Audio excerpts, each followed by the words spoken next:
Boa noite, gente. Vocês estão felizes? Bom, hoje, como a minha mãe já disse, nós estamos no último dia dos Fundamentos de um Adorador, dessa série que o Senhor colocou no meu coração para que eu pudesse estar fazendo, pudesse estar ensinando isso para vocês, que Jesus tem colocado no meu coração. E eu gostaria de começar recapitulando algumas coisinhas bem breves, para que a gente realmente consiga adentrar mais, né, nesse último capítulo, nessa última parte daquilo que eu quero trazer. Bom, a primeira ministração de todas, nós falamos um pouco sobre a questão de não viver diante dos olhos de outras pessoas, não viver a sua vida diante de outras pessoas, né? Nós falamos muito sobre você realmente viver diante da audiência de e você se dedicar a todos os seus atos, a tudo que você vai fazer, todo o seu coração, ser realmente diante do Senhor e daquilo que Ele se importa. Vocês lembram disso? Amém? Quem estava, quem pôde ouvir, se não, YouTube lá para poder acompanhar. E depois a gente entendeu que depois que nós voltamos os nossos olhos para Deus, nós devemos começar a desejá-lo como uma única coisa, como a coisa mais importante, como o de maior relevância. Porque fazendo assim, nós vamos realmente conseguir habitar na onde Ele habita, vamos conseguir contemplar quem Ele realmente é e aprender com quem Ele é. E a gente entendeu que conforme a gente vai contemplando quem Ele é, vai sendo inserido dentro de nós, vai nos transformando. Então agora que nós já voltamos os nossos olhos para Jesus e que a gente já tem buscado ser transformado por quem Ele é, nós vamos falar um pouquinho sobre a gratidão e o fruto que permanece. Porque Deus não chama pessoas a serem infrutíferas. Deus nunca criou nada para ser estéril. Deus não cria as coisas para que elas não tenham um propósito, elas não tenham fruto. Então, se você vem às vezes na igreja há bastante tempo e o papel que você tem desempenhado não que isso seja ruim, mas é sentar na cadeira e só assistir, Deus te chamou para algo a mais. Porque Deus não te criou para que você fosse infrutífero. Ninguém nasceu com tanta, precisando só receber, sem ter nada para dar. Todos nós temos algo para dar. É que muitas vezes nós caminhamos distante demais daquele que é o cabeça, e sem o cabeça nós não podemos frutificar. Então você passa anos achando que é só isso, mas eu quero dizer para você que não é. E eu não só quero dizer que não é só isso, como você pode aumentar muito o seu fruto, à medida que você vai exercendo a gratidão. Então vamos seguir para a gente poder entender algo. Começar falando pelo seguinte. Primeiro ponto. Nós reagimos a Deus, não Deus que reage a nós. Quando você se põe a orar por algo, não é você que falou assim, nossa, preciso muito de, um sustento financeiro. Então eu vou orar por isso, e assim que a minha oração entrar nos céus, Deus vai reagir à minha oração e vai trazer para mim o sustento financeiro. Não é assim que funciona. Não é Deus que reage às suas orações. É as suas orações que estão reagindo à vontade de Deus. Quando Deus deseja realizar algo no meio dos homens, Ele coloca esse desejo, o desejo de interceder por aquilo, no coração de alguém. Então, por exemplo, se Deus deseja e sabe que você vai precisar de uma provisão financeira, Ele começa a falar assim, cara, por que você começa a colocar no seu coração? Por que você não ora por isso? Ao invés de tentar sair por aí conseguindo mais com a sua própria força, por que você não ora por isso? E conforme você clama, Deus vai fazendo a vontade dEle. Então, quando você ora, é uma reação ao que Deus realmente deseja. Se você ora segundo o coração de Deus, se você ora qualquer besteira que veio na sua mente e você não se importa com o que Deus realmente quer, aí não. Mas se você deseja o que Deus deseja, e se você ora realmente como um intercessor oraria, buscando o coração de Jesus, você está reagindo ao que Ele quer. Outro momento em que nós reagimos e a criação reage ao que Deus é. Quando Deus disse, haja luz, para pensar comigo. Não existia nada, então Deus disse, haja luz. Certo? E houve. De onde que tirou a luz? Se não tinha nada além de Jesus. A luz saiu do próprio Cristo.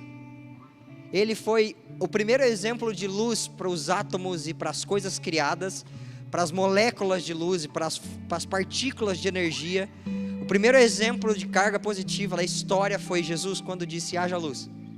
E dali para frente, qualquer coisa determinada como um fóton, uma partícula de energia, se espelha no Criador para saber como é brilhar de verdade. Depois, quando Jesus disse: eu quero que surjam águas, e dele mesmo fez criar as águas. E eu quero que surja a terra, e eu quero que surjam os animais, e cada animal ele foi criando para expressar partes de quem ele é. E isso é muito legal, porque todo ser criado, cada parte de ser criado, cada molécula, cada detalhe, é uma reação a quem Jesus é. Quando ele falava, as coisas surgiam. Então, isso é muito legal. Vou dar um exemplo muito bobinho, muito besta, que vocês vão conseguir entender melhor. O cachorro, por exemplo, mas o ditado popular diz que o cachorro é o melhor amigo do homem, porque o cachorro é leal. Vocês já repararam? Você sai para trabalhar, o cachorro é o primeiro a ficar esperando você a voltar na porta. Às vezes mais do que seu filho, mais do que a esposa, o cachorro está lá na porta, tipo assim, quando é que será que ele volta? Pelo amor de Deus. O cachorro é um bicho leal. E na forma simples de ser, ele expressa um pouco da lealdade de quem Deus é. Não expressa tudo, mas expressa um pouco. Porque Deus também te aguarda. Também te espera. Ele é o primeiro a te esperar. E quando você chega, ele também festeja. Não que Deus seja um cachorro, pelo amor de Deus, não é isso que eu estou falando. Mas no pequenininho do que o cachorro é, ele expressa um pouquinho de Jesus. Entende o que eu quero dizer? Então, nós temos que entender que todo o nosso plano, toda a nossa dimensão, todo o nosso reino, o reino natural, ele que é o reflexo do reino eterno, não o contrário. É primeiro o que é Deus, depois o que somos nós. Então, quando Deus move lá, as coisas movem aqui, e assim vai. Então, eu gostaria de ler com vocês, para vocês entenderem algo. Em 1 João 4,10, que diz assim. 1 João 4,10. Nisso consiste o amor. Não em que nós tenhamos amado a Deus, mas que Ele nos amou e enviou o Seu Filho como propiciação, ou como pagamento, ou como perdão dos nossos pecados. Então, primeiro ponto, vamos definir amor agora, pois nisso consiste o verdadeiro amor, não o amor pregado por aí, mas o verdadeiro amor, é que, não que a gente tenha amado a Deus, mas é que Ele tem amado a nós. Então, o primeiro e verdadeiro amor consiste em que eu contemplo quem Deus é, eu reparo o quanto Ele me ama, e isso me transforma. Então eu amo, porque Ele me amou primeiro. Todos os meus atos de amor, todas as vezes que eu queimei por Jesus, todas as vezes que eu consegui expressar para Ele qualquer palavra de adoração, eu estava só respondendo a quem Ele verdadeiramente é. Eu estava respondendo ao amor que já tinha sido me dado. A palavra mesmo diz: quem, pois, primeiro deu a Deus para que depois possa cobrá-lo? Ou então, quem, pois, primeiro ensinou a Deus para que depois possa dele aprender? Possa dele receber sabedoria? Ninguém. De Deus proveu toda a sabedoria, de Deus proveu todo o amor. Ele é suficiente. E por que isso precisa ficar claro? Porque quando a gente vai falar de frutos, várias coisas estão envolvidas no que é frutificar. E se você achar que frutifica sem o Criador, meu amigo, você está equivocadaço. Não tinha como estar mais equivocado. Porque se tudo que existe saiu e foi fruto do Criador, como que você vai dar um fruto sem Ele? Qualquer obra de transformação que possa acontecer na sua vida, só vai acontecer se Jesus estiver no meio. Por isso que eu estudo psicologia, mas sei que ela é ineficaz, insuficiente. Porque a psicologia é a sabedoria dos tolos tentando explicar para o homem como o homem funciona. Até parece que um cego guia outro. Meramente o que eu estudo, sei lá, que eu vou conseguir usar é uma técnica ou outra. É um entendimento ou outra, uma habilidade ou outra, de conseguir ouvir e trazer, talvez, pela graça de Deus, a luz para alguém. Mas a luz que chega para a pessoa ainda não é luz minha. Foi só me dada a honra de ser o canal. E isso que é o mais legal de servir a Jesus. Porque como a mensagem não é minha, as consequências dela não são para honra minha. Mas eu também não preciso sustentá-la. Quando um rei envia um comissário, um arauto, e fala, vai até outro reino e diz, isso, isso, isso. Ele vai em nome do rei. E quando ele chega, ele fala, o rei tal diz, é isso e é isso. Então a honra de trazer a mensagem não é do mensageiro, mas o peso de sustentá-la também não é do mensageiro. Então se a mensagem for, se alegre é tempo de paz, a honra não é do mensageiro, não foi ele que trouxe o tempo de paz, foi o rei. Mas se ele chegar e disser, olha, se continuar agindo assim, viremos contra ti com guerra, ele também não precisa sustentar a palavra, porque a palavra também não é dele, é do rei. Ele é só o mensageiro.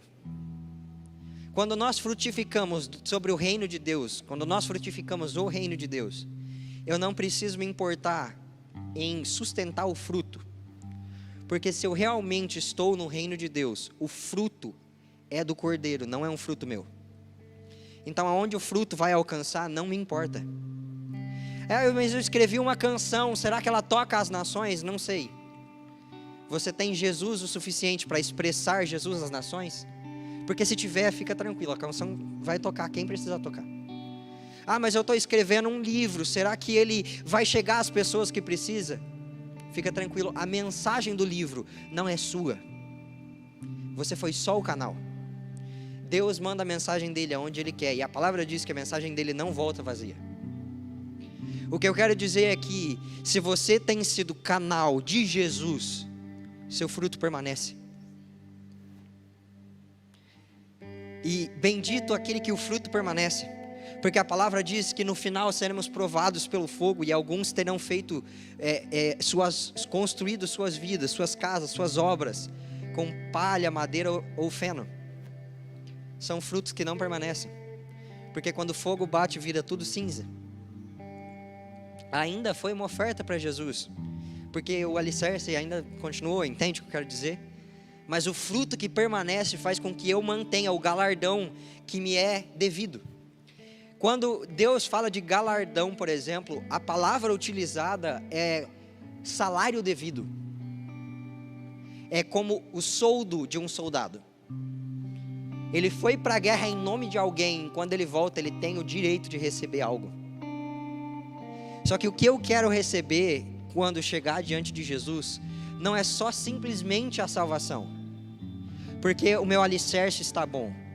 Eu quero muito que Jesus olhe para os meus frutos e diga, seja bem-vindo, entre para a alegria do seu Senhor, porque eu te dei 2 dracmas e você fez virar 4, porque eu te dei 5 dracmas e você fez virar mais 5, vocês estão acompanhando comigo? Deus te deu uma capacidade de frutificar, e a palavra é tão incisiva nisso, que ele fala que a pessoa que teve um único fruto, uma única dracma, e não multiplicou, escondeu na terra, esse não foi salvo. Vocês entendem a seriedade do que eu quero dizer?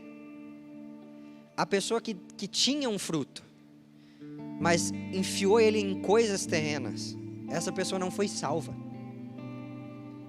E é por isso que eu preciso, porque Jesus precisa explicar para nós o processo de um adorador frutificar. Porque o que tem a ver frutificar com ser um adorador? Né? Tipo, o que tem a ver um negócio com o outro? E é isso que eu quero ir demonstrando para vocês.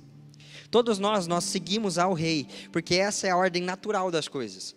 Quando Deus faz, a gente faz. O nosso reino é o reflexo dele, né?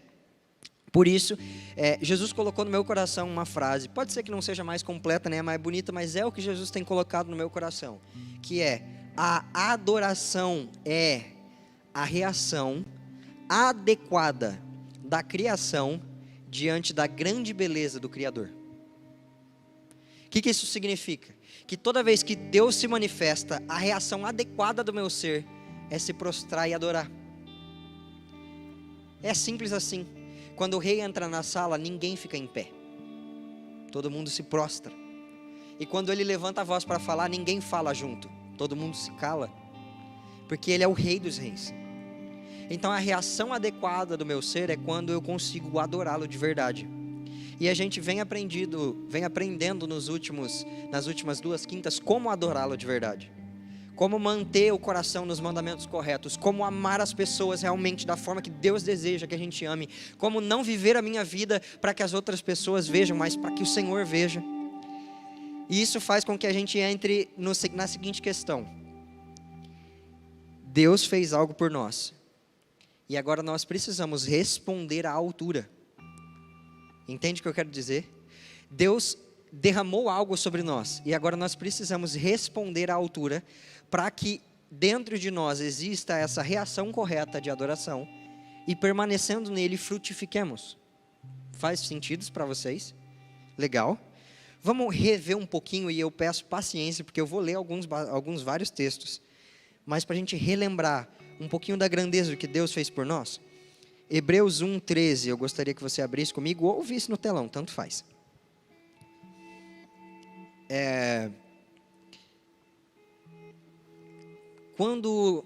Quando verdadeiramente nós estamos apaixonados, como a minha mãe falou, quando verdadeiramente os nossos olhos estão diante de Jesus, a gente vai crescendo em intimidade. E quanto mais a gente cresce em intimidade, mais a gente percebe o tamanho da nossa dívida. Se você não se considera uma pessoa em dívida com Jesus, você não está conhecendo o verdadeiro Jesus. Porque a reação natural não é uma reação fora do padrão, é a reação normal, a reação da qual você foi criado. Quando você chega diante de Jesus, vem um sentimento muito grande de: meu Deus, como pode? Por quê? Por quê? Por que você fez isso? Esse é o seu poder, e você agiu da forma que está escrito na palavra. Esses eram os seus sentimentos enquanto você fazia o que fazia. Por que você fez? Como? Não entendo. É como se eu tivesse, numa análise muito, muito bobinha da graça, é como se eu estivesse andando com um golzinho quadrado e o sinal fechasse e eu distraído não percebesse e eu enchesse a traseira de um Porsche. Vamos ser muito sinceros. Se o meu carro é o gol quadrado, qual que é a chance de eu pagar a traseira do Porsche? Nenhuma. Mas pode contar quantos anos você quiser na vida, você não vai pagar a traseira do Porsche. Mas o dono do Porsche desce, dá um sorriso e fala: cara, fica tranquilo, o carro tem seguro, eu vou pagar o meu, está arrumado já, e o seu, deu PT, vou te dar um carro novo. Escolhe um lá na concessionária e me avisa, meu WhatsApp é esse aqui. Alguém acha que isso faz sentido? Porque é isso que Jesus fez por nós. A gente chegou na maior arrogância dentro do jardim que Ele criou, com o objetivo de adorá-lo, e ao invés de adorá-lo, nós fomos arrogantes e quisemos buscar um Deus para nós mesmos. E a gente regaçou com toda a criação. Porque o pecado entrou no mundo por minha culpa. Não foi Adão, não, porque se não fosse Adão, era eu. Quem aqui já pecou? Rapaz, tem gente que não levantou a mão, eu fico assustado, pelo amor de Deus, vamos de novo. Quem aqui já pecou? Então seria a culpa sua. Toda a criação cantava em uníssono a Deus. Os passarinhos, as músicas, os minérios, as águas, as estrelas, ecoavam um único som. O Filho do Homem que decidiu parar de cantar. Toda a criação adorava, é a gente que quis parar de adorar. Por isso que é um fundamento do adorador você saber voltar aos pés daquele que quer realmente, que merece realmente a sua adoração, e voltar a dar os frutos que ele merece. Porque quando uma árvore é plantada e ela dá um fruto, ela adora a Deus, porque ela foi feita para fazer isso. Agora, quando você se dobra diante de Jesus e o encontra, você o adora. Sabe por quê? Porque Deus visitava o jardim todas as tardes para encontrar o homem. Foi o que você foi feito para fazer. O fruto que permanece, não permanece porque nós temos obras bonitas de se ver. Permanece porque somos quem fomos chamados para ser. Hebreus 1, do 1 ao 3, eu quero começar a ler, eu quero ir traçando alguns pontos em hebreu, para que o Espírito Santo realmente toque no seu coração e te lembre o tamanho da dívida que nós temos. Diz assim: há muito tempo Deus falou, muitas vezes e de várias maneiras, aos nossos antepassados, por meio dos profetas. Ou seja, Deus falava por meio dos profetas. Mas, nesses últimos dias, falou-nos por meio do Filho, a quem constituiu herdeiro de todas as coisas, por meio de quem fez o universo. Então, se Deus Pai fez o universo e toda a criação, tudo que a criação gerar é dele, não é? Se eu tenho uma empresa, tudo que a empresa gera não é meu? Não é isso? E quando o meu filho conquista boas conquistas, eu não festejo como minhas conquistas? Se eu planto uma árvore e ela dá o fruto não é meu, eu não posso usufruir desse fruto? Deus plantou a criação. Deus Pai fez toda a criação. O fruto da criação era a adoração a Ele prestada. Só que os filhos do homem pararam de adorar, como a gente falou. Então o Filho de Deus, Jesus, veio e recebeu a criação como herança. Todo o universo, todo o reino e todos os filhos dos homens agora são de Jesus. E é muito legal porque o Filho, ele é o resplendor da glória de Deus e a expressão exata do seu ser, por isso ele pôde receber a herança. Ele sustenta todas as coisas por sua palavra poderosa. Depois de ter realizado a purificação dos pecados, ele se assentou à majestade nas alturas, porque assim que Jesus recebe a herança, ele vê a parte da herança que está quebrada e diligentemente se dispõe a se sacrificar para consertar o que tinha sido quebrado.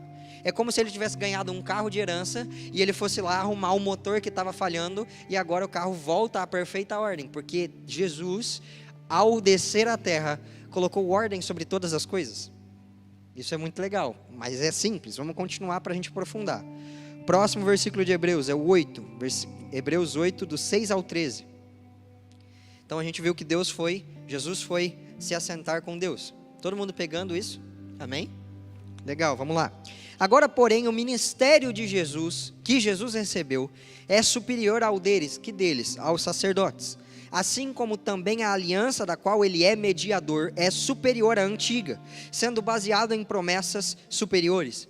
Pois se aquela primeira aliança fosse perfeita, não seria necessário procurar lugar para outra. O que o escritor de Hebreus, que eu acho que é Paulo, está dizendo nessa carta? Ele está falando assim: se a criação já tivesse toda em ordem e a aliança tivesse perfeita, não haveria necessário que alguém viesse consertar. Não seria necessário que alguém viesse consertar. Não haveria necessidade, seria isso. Não seria necessário que alguém viesse consertar. Se os homens tivessem voltado ao seu papel original quando a lei foi dada, não seria necessário que alguém viesse arrumar. Faz sentido isso? O que é o ponto? Qual que era o objetivo do homem no jardim? Encontrar a Deus e se relacionar com Ele. É muito claro isso. Quando o homem peca, qual que é o salário do pecado? A morte, nos distancia de Jesus. Dali o homem vaga sem rumo, sem saber como encontrar Jesus de novo, como encontrar a Deus de novo. Até que vai passando grandes homens como Abraão, grandes homens como Moisés, até que Moisés escreve as leis. Ele sobe diante da presença de Deus e durante 40 dias de jejum, ele escreve nas pedras, nas tábuas da lei, o que o coração de Deus deseja. Mas na hora que ele traz isso para os homens não são capazes de realizar. Então, mesmo que os homens saibam o que Deus deseja, eles não conseguem alcançar, porque faltava algo. Vocês entendem o que eu quero dizer? O homem descobriu de novo qual que é o propósito que ele tinha, se relacionar com Deus, mas ele não consegue. Ele se esforça, mas é vazio, é em vão, e a gente vê que não dá certo, até que então vem alguém que faz a perfeita aliança. E qual é? Simples. Deus, a única forma de eu conseguir realmente me relacionar com Deus da forma que eu realmente desejo e preciso, é se o próprio Deus habitasse em mim. Mas Ele não pode, porque eu sou pecador. Então Jesus se sacrifica, nos liberta dos nossos pecados, limpa quem nós somos, abre o caminho para que o Espírito Santo venha e habite dentro de nós, porque agora não só o querer, mas a capacidade de realizar nos é dada. Então agora eu não só sei que Deus me deseja, eu consigo sentir que Ele me deseja e consigo desejá-lo de volta. Essa é a grande pegada do relacionamento com Jesus. As pessoas que liam a lei não conseguiam responder a Jesus. Então, por mais que elas soubessem quem Deus era, a reação não era adequada. não tinha adoração da forma que deveria ter. Mas quando o Espírito de Deus se apossava de um homem, como se apossou de Davi, como se apossou de Moisés, como se apossou de outros homens, eles conseguiam dar a reação adequada, porque Deus só pode ser adorado através do próprio Deus. Olha como isso é absurdo. Deus é tão grandioso, que as minhas palavras são tão insuficientes, que se o Espírito Santo não trouxesse à minha boca o que dizer, eu não saberia adorar. Então Deus só pode ser acessado através do próprio Deus. Eu acesso a Deus Pai quando Jesus morre por mim, seu sangue rela o meu corpo, eu então sou santificado, o Espírito Santo pode habitar em mim porque eu sou santo, e pela graça que me é dada, que o Espírito Santo habita em mim, eu posso acessar a Deus de volta. Faz sentido para vocês ou está muita loucura? Significa que você não sabe orar, meramente te é dada a graça de aprender com o Espírito como orar. Significa que você não sabe adorar, meramente te é dada a graça de aprender com o Espírito como adorá-lo. Então quando você vai sentar para compor uma canção, você não sabe o que cantar sobre o Criador, você nem sequer o encontraria, se não fosse a graça do Espírito Santo em você. Então quando você fala, Espírito, o que você tem visto do Criador, deixa eu colocar em palavras, aí sim você o adora. Quando você dobra os seus joelhos diante do seu secreto, e você fala assim, eu não tenho um cronograma para o secreto hoje. Eu nem sei o que fazer com você. O que você quer fazer comigo? Aí sim, os secretos começam a ser menos rotina e muito mais legais. É quando Jesus toma a mão do negócio e começa a conduzir as coisas. Você entende como é incrível que nem o fogo que arde em você por Jesus surgiu de você? É dado pelo próprio Cristo. O sacerdote, como diz Êxodo 6, se eu não me engano, Deuteronômio 6. É um desses daí. Diz que o sacerdote deve todos os dias de manhã manter a lenha acesa no altar. Mas eu acho, jogar a lenha no altar para que o altar se mantenha aceso. Mas eu acho muito legal porque a primeira vez que o altar foi aceso, foi um fogo de Deus que acendeu. Quem aqui ama Jesus? Quem aqui acha que já amou mais? E eu queria te dizer, a vez que você amou mais, não era porque você merecia. Porque Cantares 8 diz que mesmo que você vendesse tudo que você tinha, você não conseguiria comprar o amor. Então eu tenho uma boa notícia para você. O fogo que já ardeu em você antes, pode arder de novo. Porque o fogo não era seu. Você só precisa mantê-lo aceso. É a manutenção do canal que flui a glória de Deus. Deus pode ter infinitas coisas para derramar sobre a terra através da minha vida. Se eu entupo o meu canal de pecados, de desordem, de erro, pode ter uma represa para ser derramada. Com um canal entupido não vai passar. Mas quando eu me disponho a limpar quem eu sou, para que Cristo apareça através da minha vida, então flui tudo que tem que fluir. E você não precisa sustentar o fruto, porque do começo ao final foi Jesus. Ele mesmo diz, eu sou o alfa e o ômega. Você é só o meiozinho. Quem é o canalzinho de Jesus aí? Amém? Legal? Então, quando Jesus fala assim, filho, eu quero que você pregue às nações, tudo que ele está dizendo é assim, na minha fluência, eu quero que a glória que eu tenho seja derramada nas nações. Quer fazer? Você só precisa ser o canal. Cara, eu quero fazer. Eu quero ser o canal. Eu quero muito ser o canal. Porque para que outra coisa eu fui criado se não ser o tal do canal, velho? Não é para conhecê-lo e fazê-lo conhecido. Essa é a missão do canal, cara. Pegar o que estava lá em cima e conectar com quem está aqui embaixo. E o nome disso, biblicamente, é sacerdócio. O sacerdote, ele vê quem está lá em cima e traz para quem está aqui embaixo. E a palavra diz que Deus nos fez reino e sacerdotes. Só que para todo sacerdote tem um sumo sacerdote, não é? Tem todos os sacerdotes do templo, todos eles são canais. Mas o que é o brabo, o que é o cara, é o sumo sacerdote. Vamos continuar lendo? Bom, como eu falei, vamos ler do começo de novo. Hebreus 8, 6 ao 13. Agora, porém, o ministério que Jesus recebeu é superior ao deles, aos dos sacerdotes. Assim como também a aliança da qual ele é mediador é superior à antiga, sendo baseada em promessas superiores. Pois se aquela primeira aliança fosse perfeita, não seria necessário procurar lugar para outra. Deus, porém, achou o povo em falta e disse: estão chegando os dias, declara o Senhor, quando farei uma nova aliança com a comunidade de Israel e com a comunidade de Judá. Não será como a aliança que fiz com seus antepassados, quando os tomei pela mão para tirá-los do Egito, visto que eles não permaneceram fiéis à minha aliança, eu me afastei deles, diz o Senhor. Esta aliança que farei com a comunidade de Israel depois daqueles dias, declara o Senhor. Porei minhas leis em sua mente e as escreverei em seu coração. Serei, pois, o seu Deus e eles serão, pois, o meu povo. Ninguém mais ensinará o próximo, nem o seu irmão, dizendo: conheça o Senhor, porque todos eles me conhecerão, desde o menor até o maior, porque eu lhes perdoarei a maldade e não lembrarei mais dos seus pecados. Chamando nova essa aliança, ele tornou antiga a primeira, e o que se torna antiquado e envelhecido está a ponto de desaparecer. O que Paulo estava falando? O que o escritor de Hebreus estava falando? Cara, eu não preciso explicar para você quem é Jesus. Eu preciso só apontar para Jesus. Você vai encontrá-lo e ele mesmo se explica. Porque mesmo que eu me empenhasse demais, eu não conseguiria descrever Jesus de forma adequada para você. E você não conseguiria sentir a Deus e viver um relacionamento com Deus só pela minha descrição. Por isso que a lei não dava certo. Porque por mesmo que tivesse milhares de mestres da lei, quem tem o caminho e o acesso que chega a Deus de novo?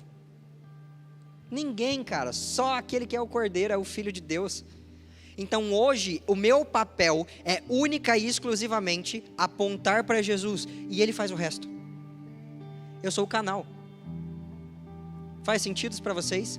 Eu olho para Jesus e quando eu vejo Jesus eu falo assim: cara, você está vendo isso aqui? E quando a pessoa vê, ela é transformada. Então eu não preciso me esforçar para fazer com que as pessoas tenham fruto. Eu não preciso me esforçar para que eu mesmo sustente o meu fruto. Eu preciso me esforçar para permanecer com os olhos fixos em Jesus e com o coração aberto para Ele, porque o fruto vai sendo gerado por natureza. Como que eu planto uma árvore, as raízes dela estão bem, estão sendo aguadas, tudo mais, tem os nutrientes que ela precisa e ela não dá fruto. Como que você que nasceu para estar diante da presença de Jesus, permanece na presença de Jesus e não daria fruto?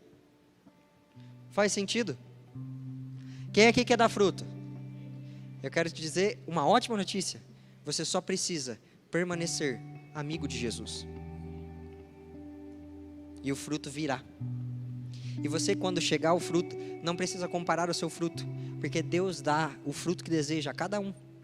E se Deus quiser me dar 2 frutos e a você 5, tudo bem.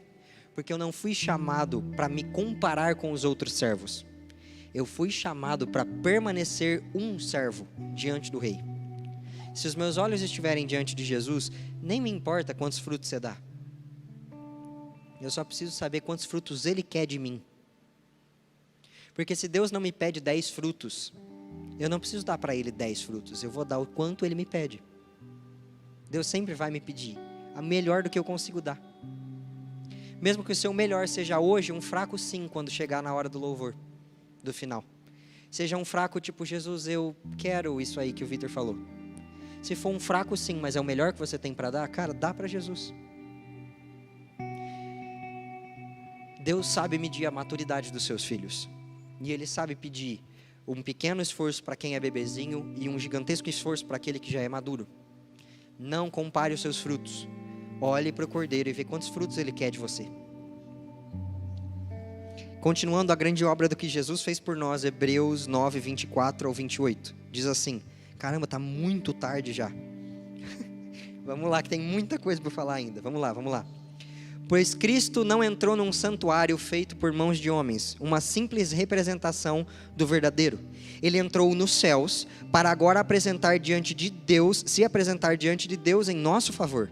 Não, porém, para se oferecer repetidas vezes, à semelhança do sumo sacerdote que entra no Santíssimo Lugar todos os anos aqui na terra, com sangue alheio.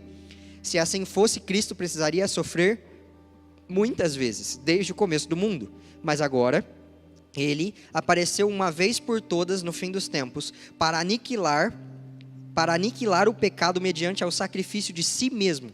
Da mesma forma como o homem está destinado a morrer uma só vez e depois enfrentar o juízo, assim também Cristo foi oferecido em sacrifício uma única vez, para tirar os pecados de muitos. E aparecerá uma segunda vez, não para tirar pecado, mas para trazer salvação aos que o aguardam. O que isso significa? Significa que o sacrifício de Jesus é tão suficiente, que você que era uma árvore seca por estar distante de quem é Jesus, não precisa de outro sacrifício, ou nem precisa que o sacrifício seja repetido. Uma vez que uma gota da água da vida bateu nos seus pés, a árvore volta a florescer na integridade de quem ela era. Jesus não precisa ficar repetindo o seu sacrifício. Uma vez que Jesus sacrificou por você e você permanece na presença dele, não precisa de mais nada.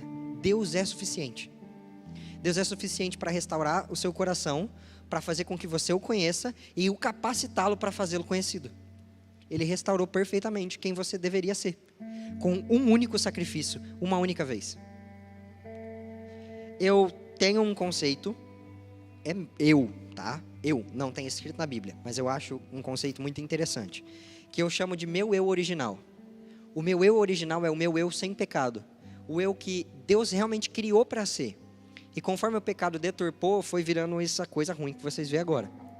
Mas, uma vez que eu permaneço na presença de Jesus, o molde de Cristo vai batendo em mim e eu vou sendo transformado de novo no meu eu original, e não precisa de mais nada. Cristo é suficiente para que eu tenha o que a gente chama de fruto de transformação. E conforme eu me transformo, a palavra diz que eu, como num espelho, contemplo a Jesus e reflito a sua glória.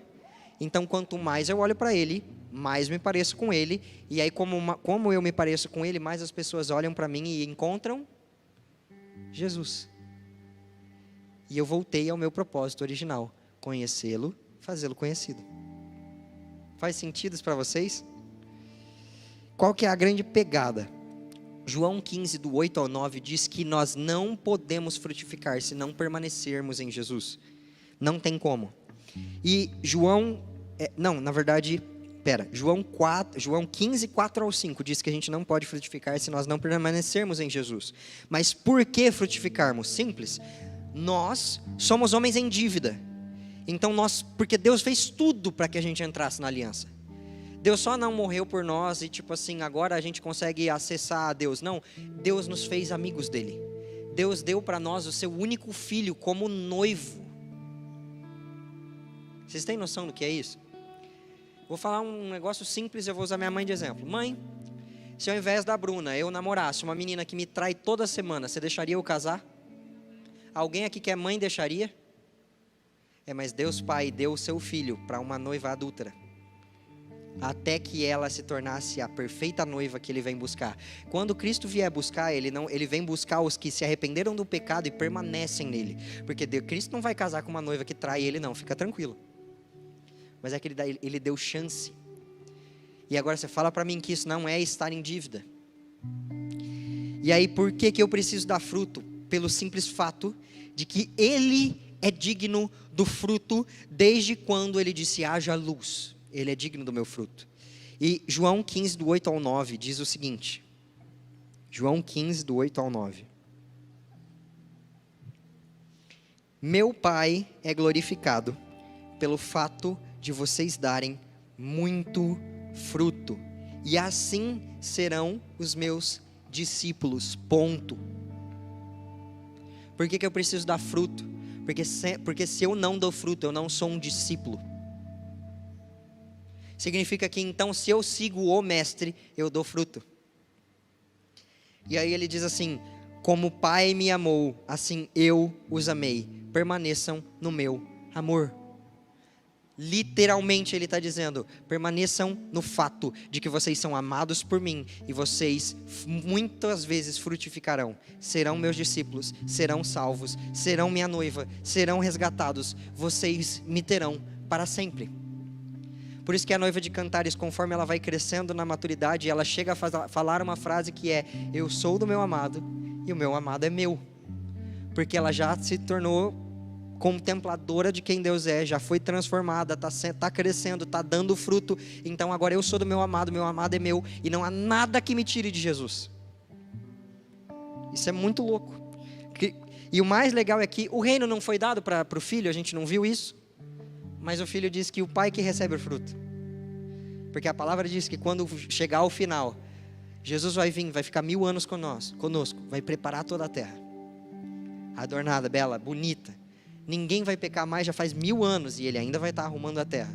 E então Deus Pai virá e ele devolverá o reino a Deus Pai, como aquela primeira canção que Deus Pai ouviu quando disse haja luz. Você imagina há quantos milhares de anos Deus Pai não anseia por ouvir a canção original de novo? A primeira verdadeira, a que ele é digno de ouvir. Uma canção ecoará sobre todas as coisas criadas, e essa canção vai ser a glória, para a glória e honra do único Deus verdadeiro. Cara, isso é absurdo, se isso não te faz estremecer, eu não sei o que mais vai fazer. Cada coisa criada vai ressoar em uníssono, unidade, da forma que Deus fez a gente para ser, e vai adorar a Deus Pai, cara. Isso é muito louco. Olha como a Trindade é fora de base. O Espírito Santo em mim me prepara para me dar para Jesus, que me prepara para dar para Deus Pai, porque um oferece ao outro, e a gente querendo só para nós. Está tudo errado. Quando mais a gente permanecer em Jesus, mais a gente vai dar fruto. E se a gente permanecer, a palavra diz que a gente vai dar muito fruto, só que tem um segredo para dar mais fruto, é a gratidão. Por que a palavra fala, sejam felizes quando passarem por muitas provações? Porque a aprovação é a poda que faz você dar fruto. Porque o ramo que está em mim e não dá fruto, eu corto e jogo fora. Mas o que dá fruto, eu podo para que dê mais fruto. E quando você podado fala, bendito seja a glória de Deus Pai, porque eu darei mais fruto para a sua honra. Ei, filho, você acha que esse cara não vai te dar fruto? Entende o que eu quero dizer? Para pensar comigo. Imagina comigo uma vinha. Vinha é a fruta da uva, né? Então aquelas vinhas que você já viu em várias fotos, tem tipo uma gradinha em cima, assim, umas uvas penduradas e tal. Imagina isso. Legal? Beleza? Então assim, imagina uma vinha com todas as raízes verdes e os frutos secos. Essa vinha não seria cortada e jogada fora? Porque tem alguma coisa de errado. Agora vê se faz sentido. Se Jesus é a vinha e eu sou o ramo, é óbvio que eu não posso permanecer seco nele. Senão que imagem eu transmito do Criador? Quando as pessoas olharem para o Criador e olharem para os meus frutos, elas vão olhar não para o meu ramo, elas vão olhar para a vinha completa. Olha como Deus é. Olha os frutos que Ele tem. Olha como Ele muda a vida das pessoas. Eu quero ser uma parte da vinha. Legal? Amém? Jesus utilizou dessa estratégia de gratidão para poder fazer frutificar mais, sabia? Por exemplo, Marcos 8, do 6 ao 8 diz assim. Marcos 8, do 6 ao 8. Ele ordenou que a multidão se assentasse no chão, pois depois de tomar 7 pães e dar gratidão, partiu e os entregou aos discípulos, para servirem a multidão. O seu fruto é para servir a multidão, não é para conhecê-lo e fazê-lo conhecido. O seu fruto é para que as pessoas consigam perceber Jesus, é um ato de serviço. Quando Jesus, para servir a multidão, dá graças, ele acontece a seguinte coisa: também pegou os pequenos peixes, deu graça imediatamente por eles, e disse aos discípulos que distribuíssem. O povo comeu até se fartar, e se ajuntaram 7 cestos cheios de pedaços que sobraram. O que significa? quanto mais você for grato pelo fruto que você já deu, pelo fruto que você já tem, e pelo aquilo que Jesus tem gerado em você, mais fruto você vai ter, mais as pessoas vão comer de você. As pessoas vão comer até se fartar e ainda sobra. Não falta Jesus para aquele que serve, se esse permanecer. Você não vai dar o que você tem e vai ficar com falta. Só sirva, só permaneça. Gostaria que você ficasse de pé, por favor, para eu ler o último versículo e a gente entrar nessa busca de permanecer em Jesus da forma que Ele realmente deseja. Salmo 53 diz assim: quem me oferece sua gratidão como sacrifício, honra-me, e eu mostrarei a salvação de Deus aos que andam nos meus caminhos. Quem aqui quer honrar Jesus porque Ele merece? Vamos lá.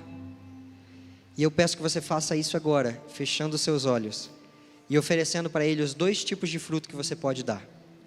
O primeiro fruto é o fruto de transformação. É o fruto em que Deus muda você, onde você conhece mais a Jesus e Ele muda você. E o segundo fruto, o fruto das obras, onde você transformado começa a expressar Jesus. Por isso, se ajoelha agora, ora, clama, pede e fala: Jesus, me deixa permanecer vivendo na audiência de um, me deixa permanecer querendo uma única coisa, me deixa permanecer sendo um verdadeiro adorador, que o adora em espírito e em verdade, me deixa permanecer num relacionamento contigo, me ajuda a constantemente voltar no meu secreto, a constantemente amar a sua palavra, a constantemente dizer não para o pecado, a constantemente estar diante da sua presença, porque eu quero frutificar para você. Começa a pedir isso para Jesus, começa a clamar essa permanência, esse desejo de continuar para Jesus. Jesus vai levantar, e eu espero muito estar no meio dessa galera, uma igreja com um coração de mártir,